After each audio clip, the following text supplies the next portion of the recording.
Welcome to Disruptive Successor, a show for next generation leaders in family businesses and entrepreneurs who want to disrupt the status quo and take their existing business to a whole new level. We all know that what got us here isn't going to get us there. This show will provide inspiration, advice, and resources to help you create massive impact. This podcast is sponsored by myself, Jonathan Goldhill, and my company, the Goldhill Group, where we provide coaching for growing companies. I'm Jonathan Goldhill, and my purpose is simple: to guide entrepreneurial leaders in family businesses towards more freedom and fulfillment. I want entrepreneurs to get clarity around the changes that will make them and their businesses more successful so they can experience the same freedom I've enjoyed in my life. Our proven practices challenge business owners to think differently about their business and how they're running it, and quite literally become game changers in our clients' companies. Learn more at thegoldhillgroup.com website, where you can schedule your free strategy session.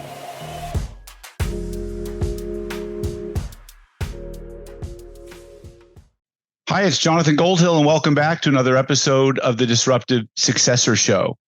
Today, I have with me as a guest, Tim Yurek.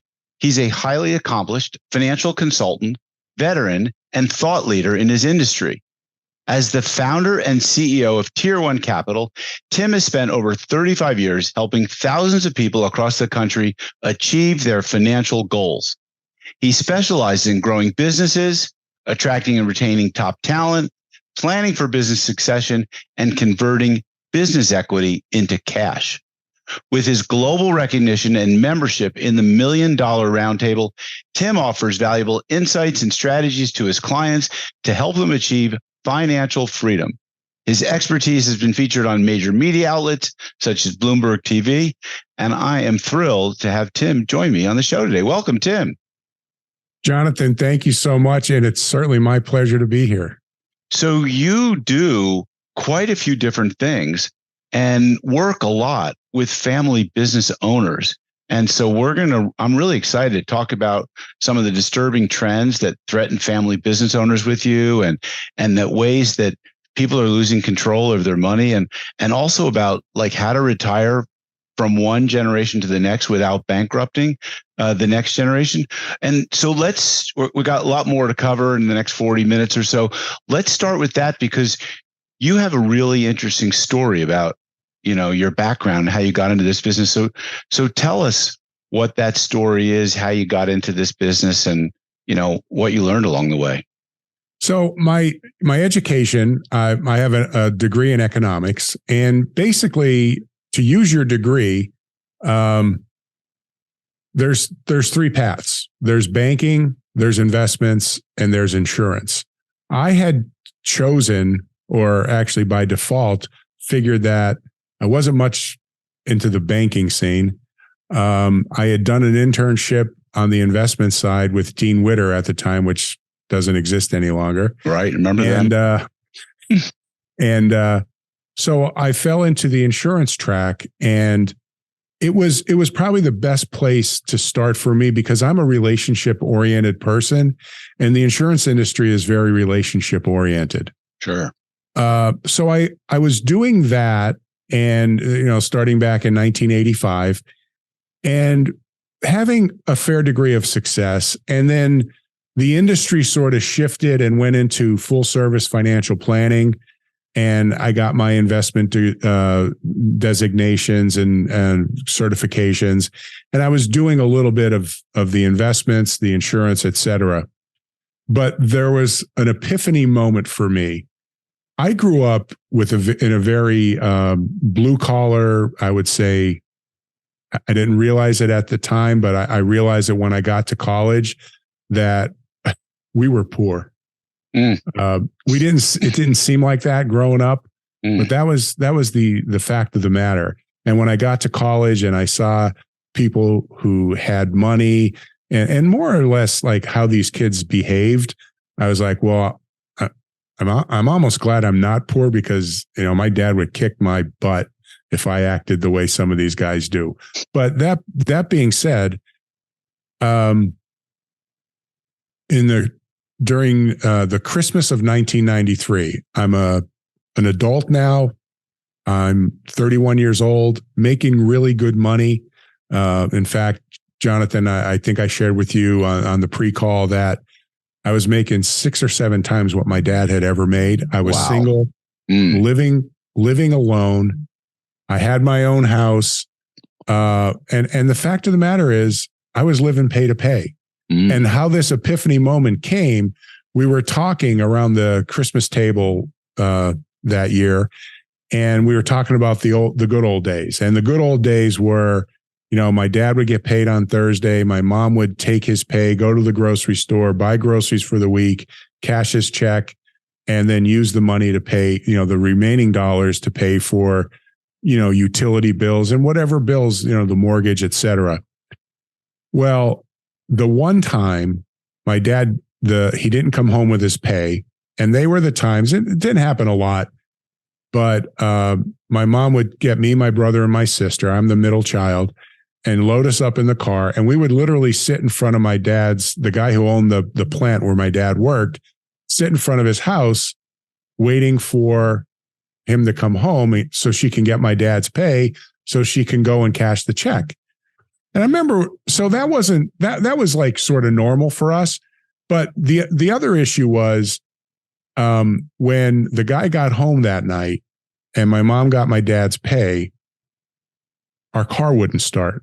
And that was, as a kid, that was an embarrassing moment. Oh boy, I bet. And so then, my brother knocked on the guy's door, asked if we could use the phone. We called my uncle.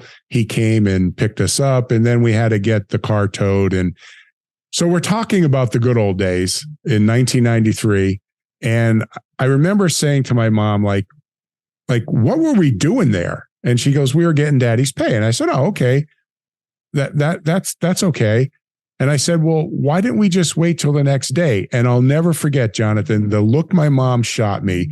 It was like, honey, I needed that money because they were going to turn off the electricity, or they were going to, turn off the gas or something.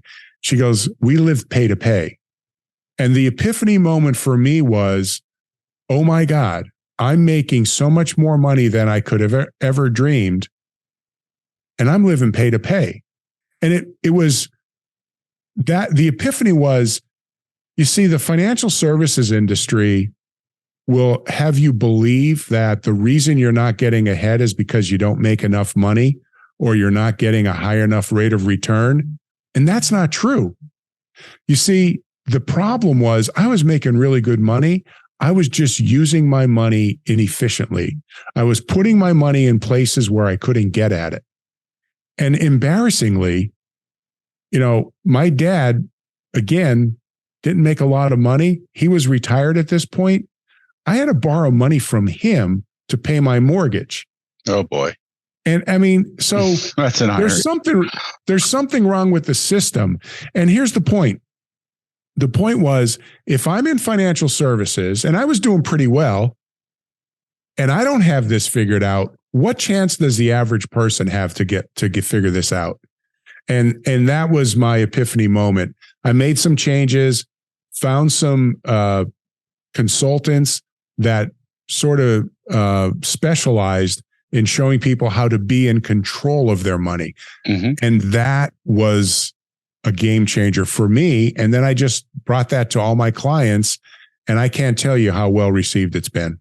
Well, so let's talk about that. So helping people break the debt cycle.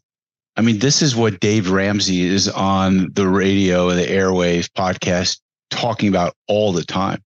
Mm-hmm. And, if you've been through it, if you have good, financial hygiene, these are things that I think you just kind of make sense of, or maybe if you were raised, a certain way, I don't know. But what are the strategies that you recommend to small and medium-sized businesses to increase their cash flow and break this cycle of debt that they get caught up in?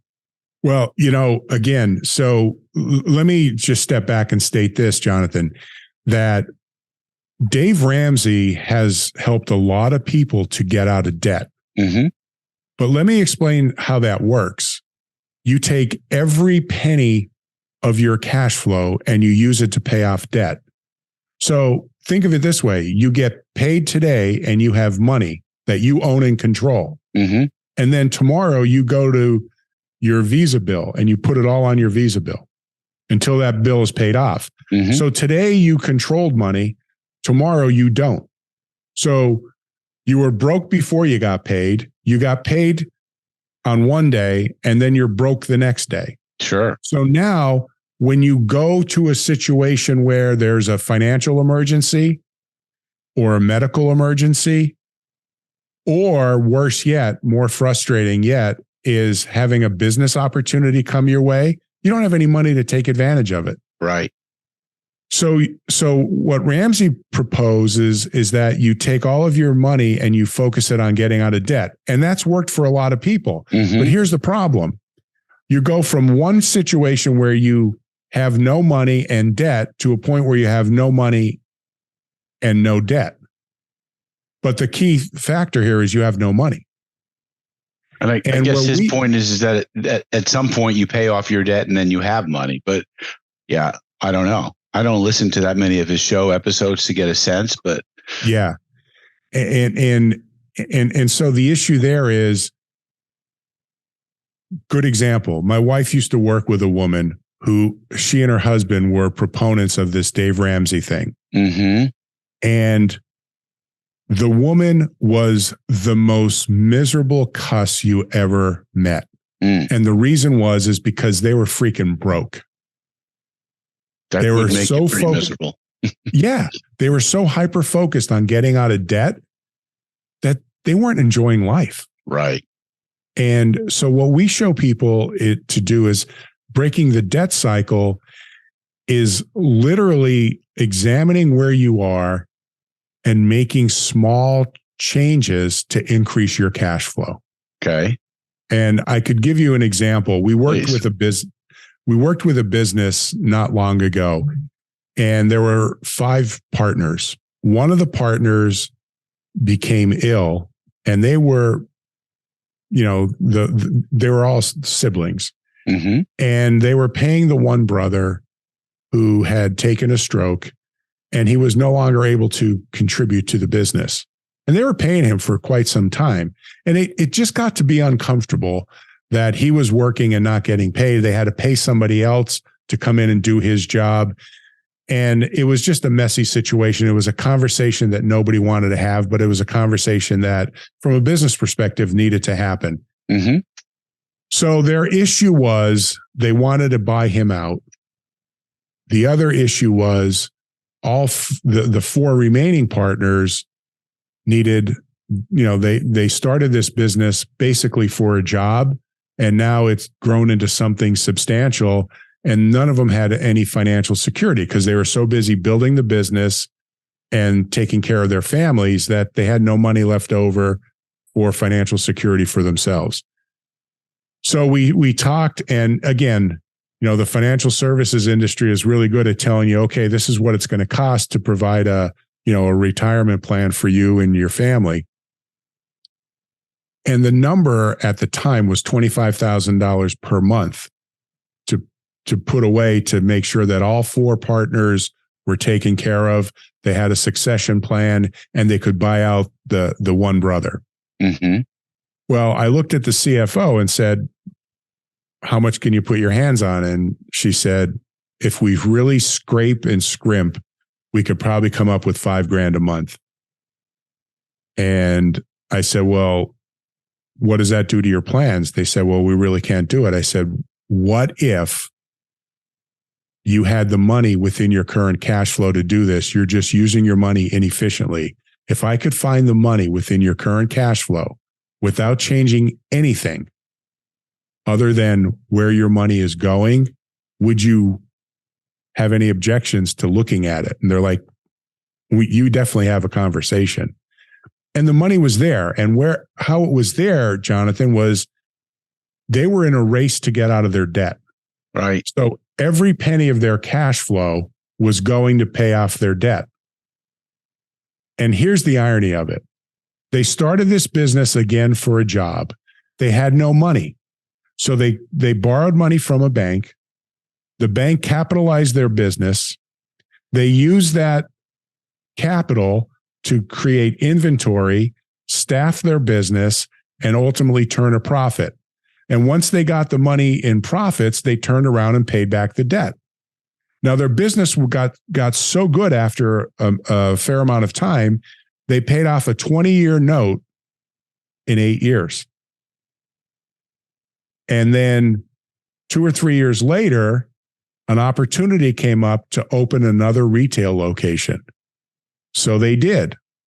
And here's where I sort of underscored to them the value of how they were using their money was not efficient. I said, what bank did you use when you borrowed for the second location? And they said, well, the same one we used for the initial one. And this was the question I asked them. Whose money did they give you for the second location? And, the four of them are sitting there, and there was quiet for, it seemed like forever, but it was maybe about 10 or 12 seconds. And finally, the president of the company, he shakes his head. He goes, those son of a guns, they loaned us our own damn money and they charge us fees and interest to get it. And that was, that's the reality of it. So think about what happens when you're in a race to get out of debt. You have no cash flow because all your cash flow is going towards debt. And then when an opportunity comes up, you have to go back and borrow. So you get out of debt to what? Get back into debt? And I said, if this changes, things are going to change dramatically. Now, this was about 5 years ago. Right now, this business is sitting on $8 million of cash. Wow. All because of a mindset of how they were using their money. And I always say, the financial services industry is really good at saying, okay, this is the best product. This is the best loan. This is the best investment account. This is the best, insurance policy. This is the best CD. There's no such thing as the best. The best is the one that works for you. But if you look at this from a golf analogy, and I like to use analogies, the product you have is the golf club. How you use that product is the equivalent of the golf swing. And if you want to get better at golf, the best thing you could do is work on your swing. But yet, every year, this time of year, all these club manufacturers are out there selling their latest and greatest model because they're trying to get us to think that it's the club and not the swing. Right. But it's the swing. And it's the swing in finances as well. How you use your money is way more important than where your money is. Hopefully that makes sense. And that answers how you break the debt cycle. Yeah. Interesting story. Well, here's the background on that, or the follow-up to that. We found the money. They needed $25,000 per month. We actually found $35,000 per month. And now, because they're hyper focused on being in control of their money, they're doing things on how they're paying their inventory and how they're buying things, and it's creating much, much more access to capital for them. That's great. So important to be able to leverage the assets that are available to you and have a plan. And it sounds like that's what you're really passionate about. So let's get into that question. What are the 3 disturbing trends that threaten family business owners and leave the next generation at risk? What is it that you are seeing and that you think people should be aware of? Well, so we hired a consulting company to come in and do some research to identify the trends that are, holding businesses back. And the 3 that they identified was, first and foremost, businesses are giving up control of their cash. And there was a study done by the Intuit company, and they found that 61% of businesses around the world struggle with cash. Okay. 69% of all business owners admit to losing sleep or sleeping less because of cash concerns. Now, we know that lack of sleep leads to stress, and stress increases our risk for heart attack, stroke, cancer, diabetes, kidney disease, mental illness, let alone the ability to perform our jobs and run our businesses. Mm-hmm. It's no wonder that business failures are up over 266% over the past 10 years. And that's because now, knowing what I know, businesses are unknowingly and unnecessarily giving up control of their money. Because you see, we learn these habits from the institutions that we're dealing with. They're teaching us how to pay them in a way that favors them. It favors the system and puts us at a strong or a huge disadvantage. And that's why breaking that debt cycle is so important, because it allows you to have access to more money. So the first trend is businesses are losing control of their money. They're giving up control of their cash flow. The second trend is it's getting harder and harder to keep our key people. I don't know if you're familiar with the Great Resignation. Sure, of course. So over the past 3 years, 47 million people voluntarily left the workforce. They just said, you know what? I'm not doing this anymore. I'm going to find something that I like to do, and I'm going to go with that. So businesses are having a hard time filling their workforce, and they're having a hard time keeping their key people. Now, for a small business owner, losing your key people is devastating. For some positions, that person might be the only person in your area that has the skill set and the experience to do that position. I just met with a client of mine. They lost their plant manager. He retired. It took 3 people to do the job that this guy did. Wow. So not surprising, actually. Yeah. So it is very important for small businesses to find ways to attract, retain, and reward their people. But here's the catch. How do you do this without giving away equity? Because at the end of the day, it's a family business or it's a small business. And most business owners got into business to be in control so they can control their own destiny. Well, if you start giving away equity, you're giving away your security. You're giving away your control. So we've created some ideas. We have ideas where we can show businesses how to attract, retain, and reward these key people in a way where they don't have to give away the equity. We want to keep the business in the family, if that makes sense. Of course it makes sense. I don't see any of my clients giving any equity away to any employees. But the challenge to get good people, to find them, to reward them, it's always a challenge. And that's a perennial challenge, more heightened since the Great Resignation, I agree. All right, let's talk about what's the third disturbing trend that you're seeing that threatens family business owners. Yeah, so Jonathan, the third trend is that business owners don't have an exit strategy. Of course. Mm-hmm. Right? And there's, they don't set up their own retirement. So what happens is they have to hang on. And there was a study done by the SCORE Association. Okay. And they came up and said 37% of business owners don't set up a retirement plan for themselves because they don't think they can afford it. Yeah, that's tragedy. Well, here's the other thing. Over 20% said that they plan on selling their business, but yet they don't even know what their business is worth. Right. That's tragedy also. Yeah. So if your retirement is predicated on selling an asset that you have no idea what the value is, that's not a plan. That's a hope. Yeah. Sure, for sure.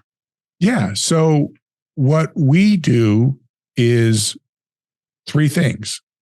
Tier one capital, our whole being is number one, show you how to regain control of your cash flow. Which I want to talk more about, but we'll come back to in a moment. Go ahead. Yep.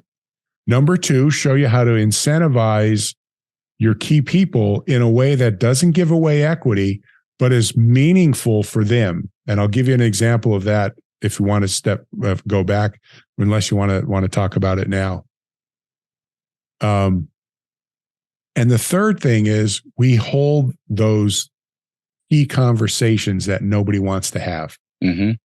And that, is basically showing you, how to provide yourself with an exit plan, but also, a lot of times business owners are afraid of having the conversations with their key people or with their family because they're afraid of hurting feelings. Sure. That's common. Yeah. So you talked on this show a lot about losing control of your cash, of your money. And we were talking earlier about that you had 5 ways that business owners or individuals are losing control of their money. Well, what are some of those ways? I'd like to understand what your thinking is here. Sure. So the first thing we look at is taxes. Okay. Right. The second thing is how you're paying for your real estate. Okay. The third is how you're funding your retirement. Okay. The fourth is how you're making major capital purchases. Mm-hmm. And major capital purchases would be defined as anything you can't pay out of normal cash flow. Okay. And then the fifth, and this is more on a personal basis, but if you're a business owner, it's really the same checkbook. How you're paying for your kids to go to college. I mean, college, if you have 3 kids, you're looking at $1 million. Yep. So, at the end of the day, these are major expenses, and we show folks how to make sure that, number one, the key is you're going to make these purchases. You're going to pay for your kids to go to college. You're going to grow your business. But how can we do it in a way where we're able to maintain and keep control of the most money possible, whether it's cash flow or cash? And these are the things that we get into with our clients. Mm-hmm. And do you want to highlight 1 or 2 things that you think are really interesting or topical, maybe around either taxes or capital equipment or any topic? Yeah. So I will say this, making major purchases, capital equipment. Mm-hmm. We always say this, it's not what you buy, it's how you pay for it. And most folks think that there's only 2 ways to pay for something, which is, let me ask you this, cash or credit, right? Right. Yep. So think about this. Any way you look at it, you are financing every purchase you make. Right. If you finance, right? If you pay for something with credit, you're paying interest to the bank or the credit company for the privilege of using their money. Mm-hmm.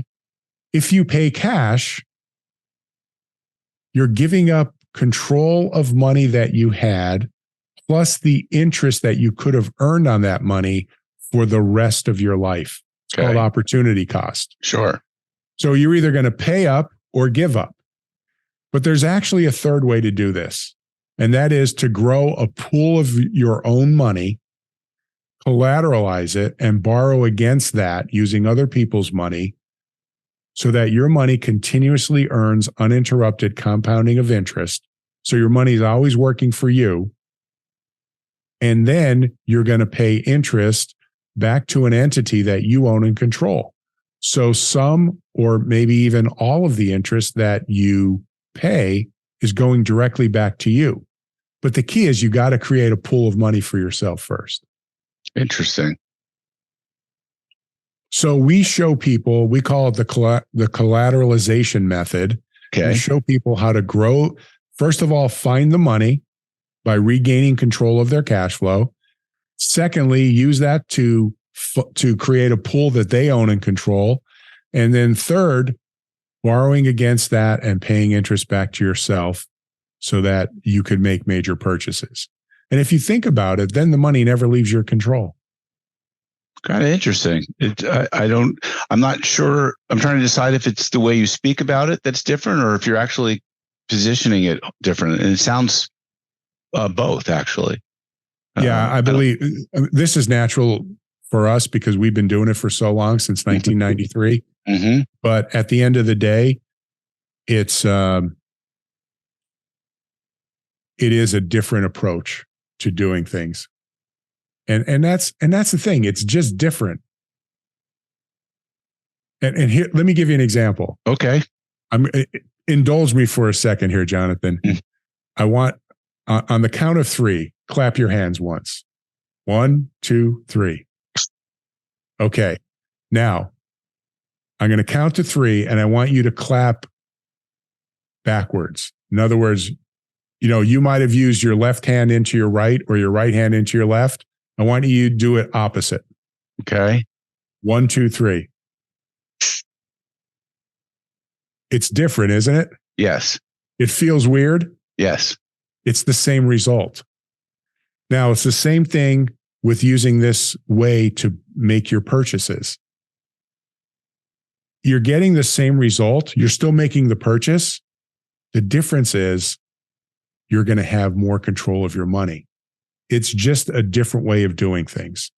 Okay. If that makes sense. Yeah, I understand. It's like folding your arms across your chest and doing it the opposite. So, right.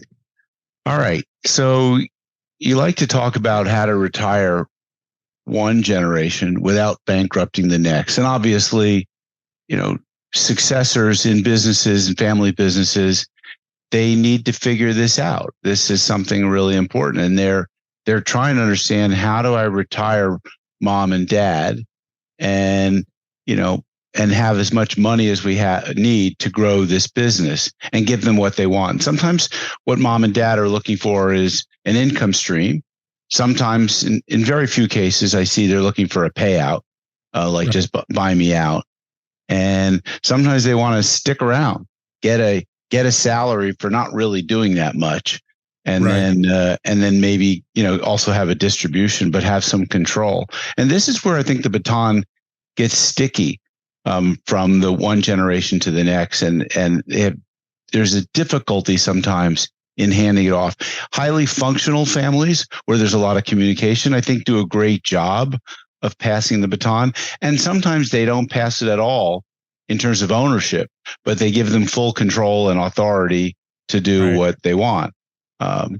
And some people, some people want to rule from the grave, and so they control it.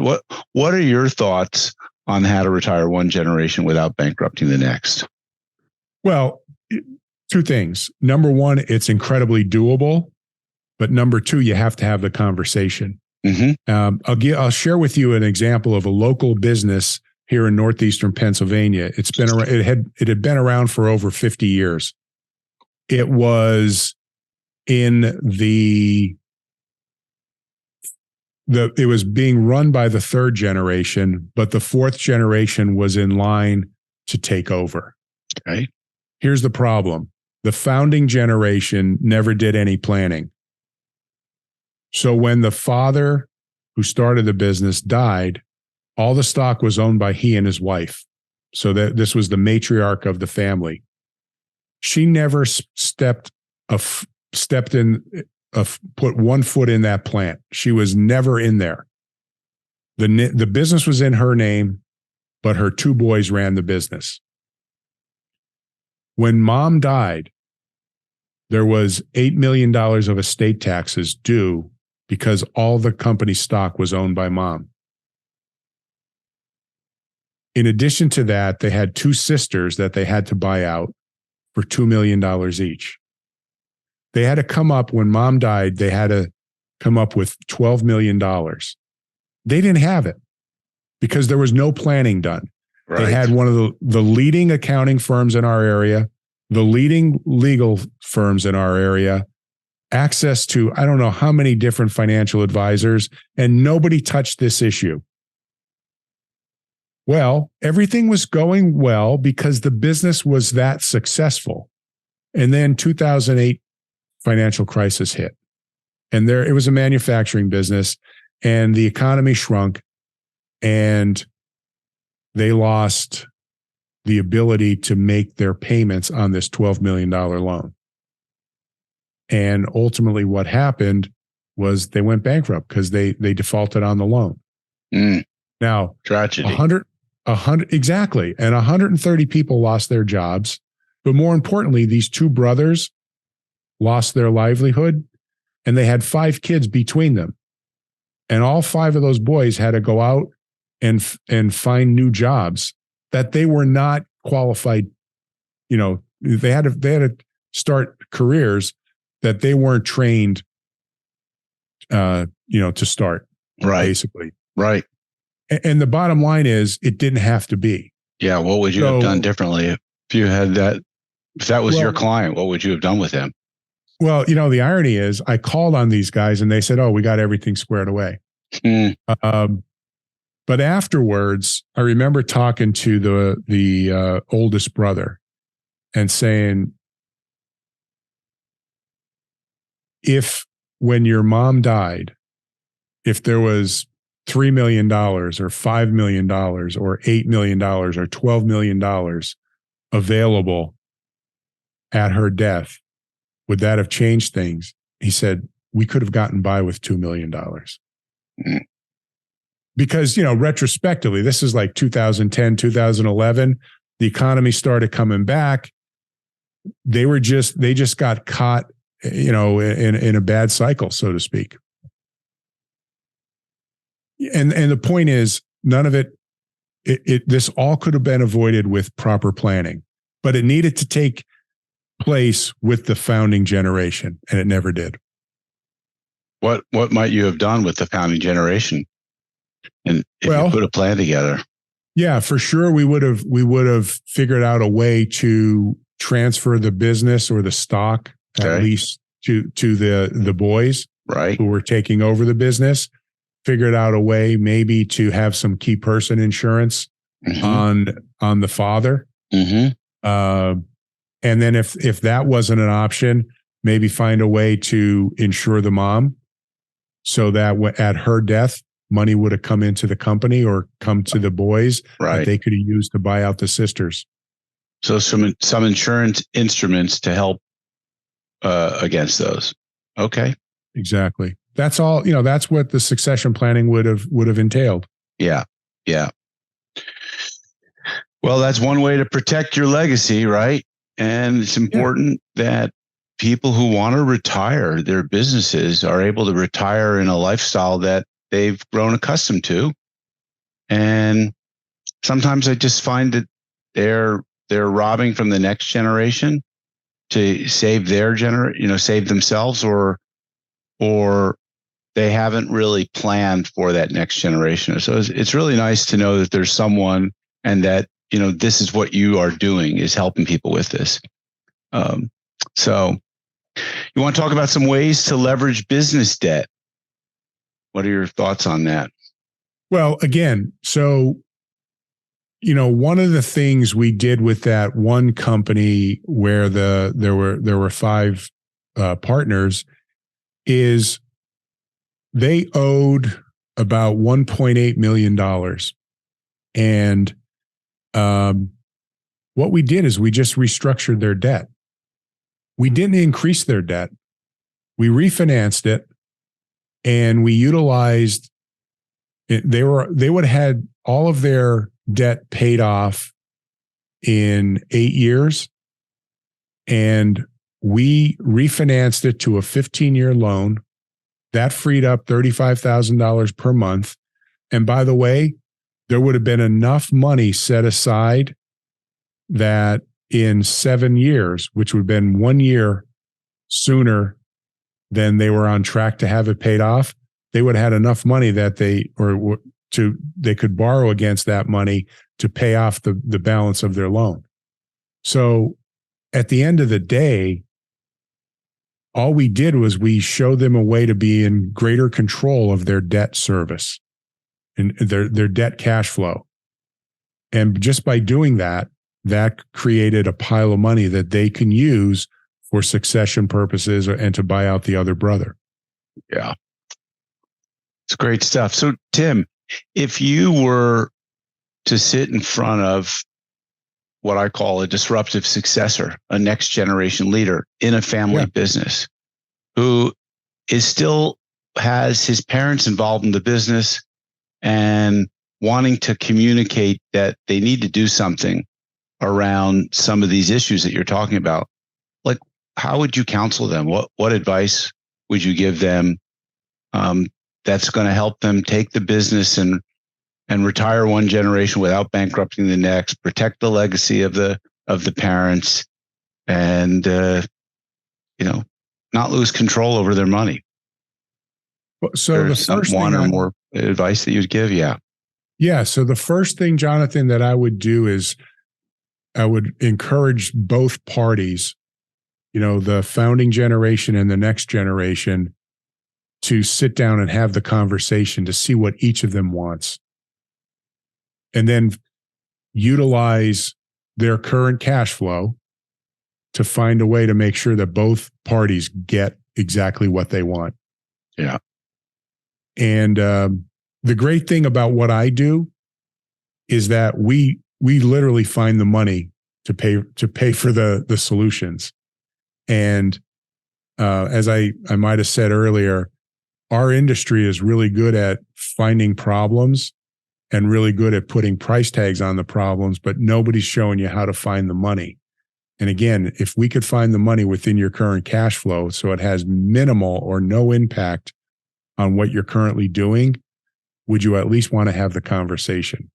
Yeah. And I've yet to find anybody who would say no to that. Yeah. Tim Yurek, founder and CEO of Tier 1 Capital. You have a wealth of knowledge and expertise. Your 35 years of helping thousands of people achieve their financial goals and find financial freedom is, you're a great resource. You got great stuff to offer, and thanks for being on the show today. Well, Jonathan, it's clearly been my pleasure. And I'm just glad I'm hopefully your audience gets some value out of this. And if they want to get in touch with me, they certainly can. They can call me at 570-550-9002. That's Tier 1 Capital. Or they can call me, or they could contact me at Tim Yurek, TIMYUREK, at Tier 1 Capital. That's TIER, the digit 1, CAPITAL.com. And if you want, we can get them a copy of the 3 disturbing trends that threaten small businesses. Yeah, that's great. Tim, I appreciate the offer. I think you're the first person who's given out your phone number, and it shows you're old school. That I think most people, when they get phone calls these days and they don't recognize the number, they don't take the call. So yeah, I think that's really gracious of you. Appreciate the offer. And folks, like, this is a real world Dave Ramsey guy, right? If you're listening to Dave Ramsey, you're probably not listening to this show, and vice versa. So take the knowledge and wisdom that someone like Tim has to offer and see how you can bring it into your business, whether it's a family business or not, and understand that generational transfer of wealth or exit planning requires some pre-work. You don't just wait for the chips to fall and see where they land. You hear some of the nightmare stories. I bet you Tim could regale you over beers all night long with stories of people who just didn't do the right thing. And so, it's like they say, a stitch in time saves 9. Plan ahead, and so you can save your business, protect the legacy, and keep it going into the next generation. So, all right, folks, you know the drill. If you like this show, give us a good rating on your podcast listening application of choice. Tell others about it, and subscribe, and stay tuned for future episodes. This podcast is sponsored by myself, Jonathan Goldhill, and my company, the Goldhill Group, where we provide coaching for growing companies. I'm Jonathan Goldhill, and my purpose is simple: to guide entrepreneurial leaders in family businesses towards more freedom and fulfillment. I want entrepreneurs to get clarity around the changes that will make them and their businesses more successful so they can experience the same freedom I've enjoyed in my life. Our proven practices challenge business owners to think differently about their business and how they're running it, and quite literally become game changers in our clients' companies. Learn more at thegoldhillgroup.com website, where you can schedule your free strategy session.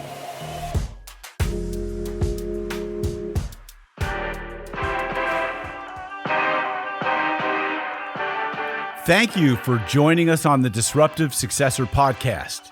If you enjoyed today's episode, please subscribe, review, and share with a friend who would benefit from the message. If you're interested in picking up a copy of my book, Disruptive Successor, go to disruptivesuccessor.com.